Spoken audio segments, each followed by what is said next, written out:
प्यारे साथियों नमस्कार, स्वागत है आप सभी का आरजेएस ऑनलाइन क्लासेस में। कैसे प्यारे बच्चों, आशा करता हूँ कि सभी लोग ठीक होंगे।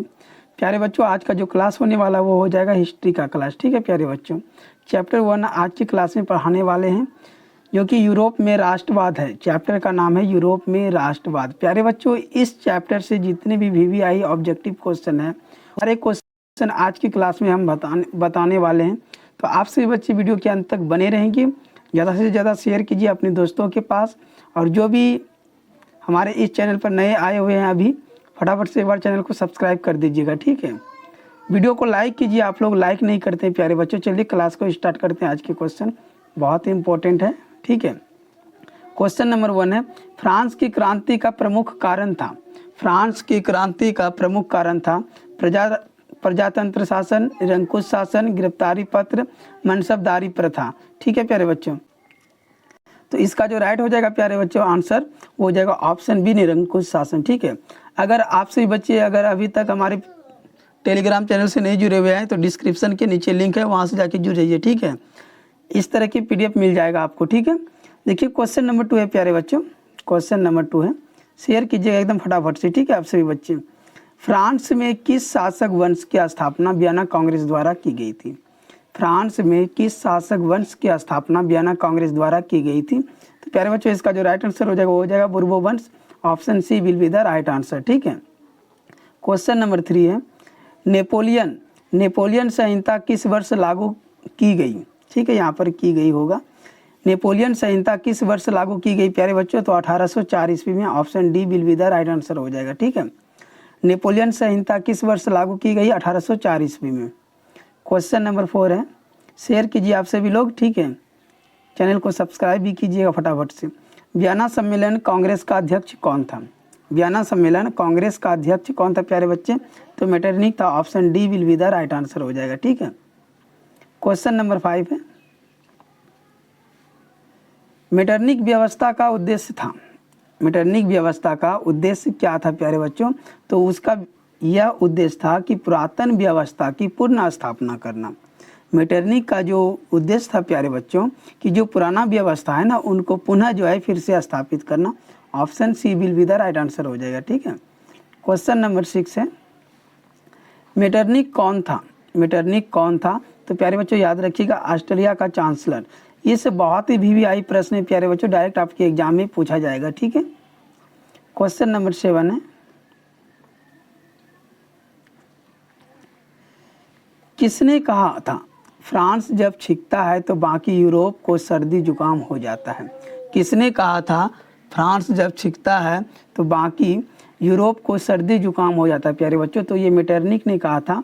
Option C will be the right answer हो जाएगा। ठीक है, क्वेश्चन नंबर 8 है, मोस्ट इंपॉर्टेंट क्वेश्चन है प्यारे बच्चों, नेपोलियन कोड में कुल कितने कोड थे? तो 5 थे। ऑप्शन जो है B will be the right answer हो जाएगा। नेपोलियन कोड में कुल कितने कोड थे प्यारे बच्चों? 5 याद रखेंगे। ठीक है, क्वेश्चन नंबर 9 है, रोमानीवाद क्या था? रोमानीवाद क्या था प्यारे बच्चों? तो एक सांस्कृतिक आंदोलन था। रोमानीवाद क्या था? एक सांस्कृतिक आंदोलन था। ठीक है, याद रखेंगे। क्वेश्चन नंबर 10 है, ठीक है फटाफट से एक बार शेयर करेंगे एकदम सही बच्चे। क्वेश्चन नंबर 10 है कि इटली एवं जर्मनी वर्तमान में किस महादेश के अंतर्गत आते हैं? इटली एवं जर्मनी वर्तमान में किस महादेश के अंतर्गत आते हैं प्यारे बच्चों? तो Europe. Option C will be the right answer हो जाएगा। ठीक है, क्वेश्चन नंबर 11 है, मारी आन किस देश के राष्ट्रवाद का प्रतीक था? मारी आन किस देश के राष्ट्रवाद का प्रतीक था प्यारे बच्चों? तो फ्रांस का। ऑप्शन जो है A will be the right answer हो जाएगा। ठीक है, क्वेश्चन नंबर 12 है प्यारे बच्चों। क्वेश्चन नंबर 12 है, ध्यान से देखेंगे सही बच्चे। ठीक है, राष्ट्रवाद की अवधारणा का जन्म किस घटना से माना जाता है प्यारे बच्चों? तो पूर्ण जागरण। ऑप्शन जो है A will be the right answer हो जाएगा। ठीक है, क्वेश्चन नंबर जो है 13 है, वियना कांग्रेस कब हुआ था? वियना कांग्रेस कब हुआ था प्यारे बच्चों? याद रखेंगे 1815 ईस्वी में। फटाफट से करा रहे हैं। ठीक है, क्वेश्चन नंबर 14 है, 1830 की क्रांति के बाद फ्रांस में किस प्रकार का शासन स्थापित हुआ? तो संवैधानिक राजतंत्र। Option B will be the right answer हो जाएगा, संवैधानिक राजतंत्र। क्वेश्चन नंबर 15 है प्यारे बच्चों, एक्ट ऑफ यूनियन किस वर्ष पारित हुआ? एक्ट ऑफ यूनियन किस वर्ष पारित हुआ? तो 1707 ईस्वी में। Option B will be the right answer हो जाएगा। क्वेश्चन नंबर जो है 16 है प्यारे बच्चों, यंग यूरोप का संस्थापक कौन था? यंग यूरोप का संस्थापक कौन था प्यारे बच्चों? याद रखेंगे Mazzini. Option A will be the right answer हो जाएगा। ठीक है। क्वेश्चन नंबर 17 है, इटली के एकीकरण का मसीहा किसे कहा जाता है प्यारे बच्चों? तो मेजनी को। इटली के जो एकीकरण का जो मसीहा था प्यारे बच्चों वो मेजनी को कहा जाता है। किसको? मेजनी को। ऑप्शन जो है B will be the right answer हो जाएगा। ठीक है। क्वेश्चन नंबर 18 है, फटाफट से एकदम शेयर करेंगे सेशन को क्योंकि सेशन बड़ा ही ज़बरदस्त है प्यारे बच्चों। मेजनी का संबंध किस संगठन से था? मेजनी का संबंध किस संगठन से था प्यारे बच्चों? तो कार्बोनरी। ऑप्शन जो है B will be the right answer हो जाएगा। ठीक है। क्वेश्चन नंबर 19 है। ठीक है, शेयर कीजिए एकदम फटाफट से सभी बच्चे। ठीक है, शेयर करना ना भूलिए। किसने अपनी कूटनीतिक के बल पर इटली की समस्या को संपूर्ण यूरोप की समस्या बना दिया? ऐसा कौन व्यक्ति था प्यारे बच्चों जो कि कूटनीतिक के बल पर इटली की समस्या को संपूर्ण यूरोप की समस्या बना दिया? तो वो था count काबूर। Option A will be the right answer, count काबूर था प्यारे बच्चों, याद रखेंगे। ठीक है। क्वेश्चन नंबर 20 है प्यारे बच्चों, यंग इटली का संस्थापक कौन था? तो मेजनी था प्यारे बच्चों, याद रखेंगे। यंग इटली का संस्थापक कौन था? मेजनी था। ठीक है।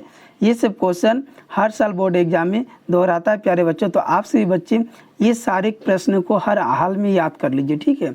लाल कुर्ते का गठन किसने किया था? तो गेरिबाल्डी ने। लाल कुर्ते का गठन किसने किया था प्यारे बच्चों? गेरिबाल्डी ने। Option D will be the right answer हो जाएगा। ठीक है। क्वेश्चन नंबर 21 है, काबूर कौन था? काबूर कौन था? काबूर कौन था प्यारे बच्चों? तो इटली का प्रधानमंत्री था। Option B will be the right answer हो जाएगा। काबूर कौन था? इटली का प्रधानमंत्री। क्वेश्चन नंबर 23 है, फ्रेंड्स ऑफ इटली नामक संस्था का गठन किसने किया था? फ्रेंड्स ऑफ इटली नामक संस्था का गठन किसने किया था प्यारे बच्चों? तो मेजनी ने। Option D will be the right answer हो जाएगा। ठीक है। क्वेश्चन नंबर 24 है, मोस्ट वीवीआई प्रश्न, कार्बोनरी की स्थापना किस वर्ष हुई थी? कार्बोनरी की स्थापना किस वर्ष हुई थी? तो 1810 ईस्वी में प्यारे बच्चों, याद रखेंगे 1810 ईस्वी में। ठीक है। कार्बोनरी की स्थापना कब हुई थी? 1810 ईस्वी में। ठीक है। क्वेश्चन नंबर 25 है, गेरिबाल्डी पेशे से क्या था? गेरिबाल्डी पेशे से क्या था प्यारे बच्चों? नाविक। क्या था? नाविक था, याद रखेंगे सभी बच्चे। गेरिबाल्डी पेशे से क्या था प्यारे बच्चों? नाविक था, याद रखेंगे एकदम। क्वेश्चन मोस्ट इंपोर्टेंट क्वेश्चन है। क्वेश्चन नंबर 26, काउंट काबूर को विक्टर एमेनुअल ने किस पद पर नियुक्त किया? तो प्यारे बच्चों प्रधानमंत्री। काउंट काबूर को विक्टर एमेनुअल ने किस पद पर नियुक्त किया? तो प्रधानमंत्री। Option C will be the right answer हो जाएगा। ठीक है। क्वेश्चन नंबर 27 है, मोस्ट वीवीआई प्रश्न, जो कि हर साल बोर्ड एग्जाम में ये सब प्रश्न आता है। इटली के एकीकरण में निम्न में से किसका संबंध नहीं है? इटली के एकीकरण में निम्न में से किसका संबंध नहीं प्यारे बच्चों? मेजनी का था, काबूर का भी था, गेरिबाल्डी का भी था, बिस्मार्क का नहीं था। ऑप्शन जो है A will be the right answer हो जाएगा। ठीक है। वीडियो के अंत तक सभी बच्चे एकदम बने रहेंगे। ठीक है। और लाइक कीजिएगा जरूर। आप लोग कमेंट करके बताइएगा कि आज की क्लास कैसा लगा। विलियम प्रथम कहाँ का शासक था प्यारे बच्चों? तो प्रसा का। विलियम प्रथम कहाँ का शासक था? प्रसा का। Option B will be the right answer. ठीक है। क्वेश्चन नंबर 29 है, जाल्बे राइन की स्थापना किस राज्य ने की? जाल्बे राइन की स्थापना किस राज्य ने की? तो प्रसा ने। ऑप्शन जो है A will be the right answer हो जाएगा प्यारे बच्चों। ठीक है। Option A will be the right answer हो जाएगा। शेयर कीजिए सभी लोग, एकदम मोस्ट वीवीआई प्रश्न है प्यारे बच्चों। अपने सारे दोस्तों के पास एक बार शेयर कर दीजिए, क्लास 10th के जितने भी दोस्त हैं। सिडॉन का युद्ध किसके बीच हुआ था प्यारे बच्चों? प्रसा और फ्रांस के बीच। सिडॉन का युद्ध किसके बीच हुआ था? प्रसा और फ्रांस के बीच, याद रखेंगे। Option C will be the right answer हो जाएगा। क्वेश्चन नंबर 31 है, बिस्मार्क किस विद्वान की विचारधारा से प्रभावित था? बिस्मार्क जो है प्यारे बच्चों किस विद्वान की विचारधारा से प्रभावित था? तो हीगेल नामक एक था विद्वान जो कि उसकी विचारधारा से ये बहुत ही प्रभावित थे, उसकी बातों पर ये चलते थे। ठीक है। ऑप्शन जो है B will be the right answer हो जाएगा प्यारे बच्चों। क्वेश्चन नंबर 31 है, 32 है प्यारे बच्चों, जर्मनी एवं इटली के एकीकरण के विरुद्ध निम्न में कौन था? जर्मनी एवं इटली के एकीकरण के विरुद्ध निम्न में से कौन था प्यारे बच्चों? तो ऑस्ट्रिया था। Option C will be the right answer हो जाएगा, ऑस्ट्रिया। ठीक है। क्वेश्चन नंबर 33 है, नेपोलियन ने जर्मनी में किस संघ की स्थापना की थी? नेपोलियन ने जर्मनी में किस संघ की स्थापना की थी प्यारे बच्चों? तो राइन संघ की। Option C will be the right answer. ठीक है, राइन संघ की। क्वेश्चन नंबर 34 है, मोस्ट वीवीआई प्रश्न है प्यारे बच्चों, शेयर कीजिए आप लोग। किस युद्ध के बाद जर्मनी का एकीकरण पूरा हुआ? किस युद्ध के बाद जर्मनी का एकीकरण पूरा हुआ प्यारे बच्चों? सीडाउन का युद्ध। Option D will be the right answer हो जाएगा। ठीक है, सीडाउन का युद्ध। क्वेश्चन नंबर 35 है, जर्मेनिया क्या थी? जर्मेनिया क्या थी? तो जर्मन राष्ट्र का एक प्रतीक था या चिन्ह था प्यारे बच्चों। जर्मेनिया क्या था? जर्मन राष्ट्र का प्रतीक था, चिन्ह था, याद रखेंगे। जैसे भारत का जो है राष्ट्रीय चिन्ह क्या है प्यारे बच्चों, आप सभी को पता है, तिरंगा। उसी प्रकार से जर्मेनिया क्या था? जर्मन राष्ट्र का प्रतीक था। Option B will be the right answer हो जाएगा। ठीक है। क्वेश्चन नंबर 36 है, जर्मनी का एकीकरण कब पूरा हुआ प्यारे बच्चों? 1871 ईस्वी में। 1871 ईस्वी में, याद रखेंगे। जर्मनी का एकीकरण कब पूरा हुआ? 1871 ईस्वी में। क्वेश्चन नंबर 37 है, जालबेरिन एक संस्था थी। जालबेरिन एक संस्था थी, कैसा प्यारे बच्चों? व्यापारियों की। Option B will be the right answer. आप में अगर दम है तो प्यारे बच्चों तो फटाफट से कमेंट करके जवाब दीजिएगा। ठीक है। सेडोवा के युद्ध में किसकी पराजय हुई? सेडोवा के युद्ध में किसकी पराजय हुई? ऑस्ट्रिया की। Option A will be the right answer. Sadowa के युद्ध में किसकी पराजय हुई प्यारे बच्चों? ऑस्ट्रिया की, याद रखेंगे। क्वेश्चन नंबर 39 है, बिस्मार्क क्या था? बिस्मार्क क्या था? कूटनीतिज्ञ। Option D will be the right answer. Bismarck क्या था प्यारे बच्चों? कूटनीतिज्ञ था, याद रखेंगे। क्वेश्चन नंबर जो है 40 है प्यारे बच्चों, 40, हिगेल कौन था? हिगेल कौन था प्यारे बच्चों? तो दार्शनिक था। कौन था? दार्शनिक, देखने वाला। Option C will be the right answer. Question number 41 है, सन 1870 में फ्रांस और फ्रसा के बीच युद्ध कहाँ हुआ था? तो सेडोन में प्यारे बच्चों, याद रखेंगे। 1870 ईस्वी में जो युद्ध हुआ था फ्रांस और फ्रसा के बीच, वो कहाँ हुआ था प्यारे बच्चों? सेडोन में हुआ था। ठीक है, याद रखेंगे। क्वेश्चन नंबर जो है 42 है प्यारे बच्चों, ध्यान देंगे सभी बच्चे। ठीक है, एकदम वीडियो के अंत तक बने रहेंगे, बहुत अच्छा सभी बच्चों को। किस संधि द्वारा जर्मनी का एकीकरण पूरा हुआ? तो फ्रैंकफर्ट की संधि प्यारे बच्चों। Option D will be the right answer. किस संधि द्वारा जर्मनी का एकीकरण पूरा हुआ था प्यारे बच्चों? फ्रैंकफर्ट की संधि। Option D will be the right answer. Question number 43 है, शेल्सविंग और हॉल्स्टीन का संबंध किस देश के एकीकरण से है? शेल्सविंग और हॉल्स्टीन का संबंध किस देश के एकीकरण से प्यारे बच्चों? जर्मनी देश के एकीकरण। ऑप्शन जो है B will be the right answer हो जाएगा। ठीक है, याद रखिएगा। क्वेश्चन नंबर 44 है, जर्मन राइन राज्य का निर्माण किसने किया था? तो नेपोलियन बोनापार्ट ने। Option B will be the right answer. ये बहुत ही वीवीआई प्रश्न है, आएगा एग्जाम में, याद रख लीजिएगा। जर्मन राइन राज्य का निर्माण किसने किया था? नेपोलियन बोनापार्ट ने प्यारे बच्चों। क्वेश्चन नंबर 45 है, रक्त एवं लौह की नीति, रक्त एवं लौह की नीति का अवलंबन किसने किया था? तो बिस्मार्क ने। Option C will be the right answer. रक्त एवं लौह की नीति का अवलंबन किसने किया था प्यारे बच्चों? बिस्मार्क ने, याद रखेंगे। क्वेश्चन नंबर 46 है, फ्रैंकफर्ट की संधि कब हुई? फ्रैंकफर्ट की संधि कब हुई? तो 1871 ईस्वी में। 1871 ईस्वी में। Option D will be the right answer प्यारे बच्चों। क्वेश्चन नंबर 47 है, सेडोन का युद्ध कब हुआ था प्यारे बच्चों? तो 1870 ईस्वी में, याद रखेंगे सही बच्चे।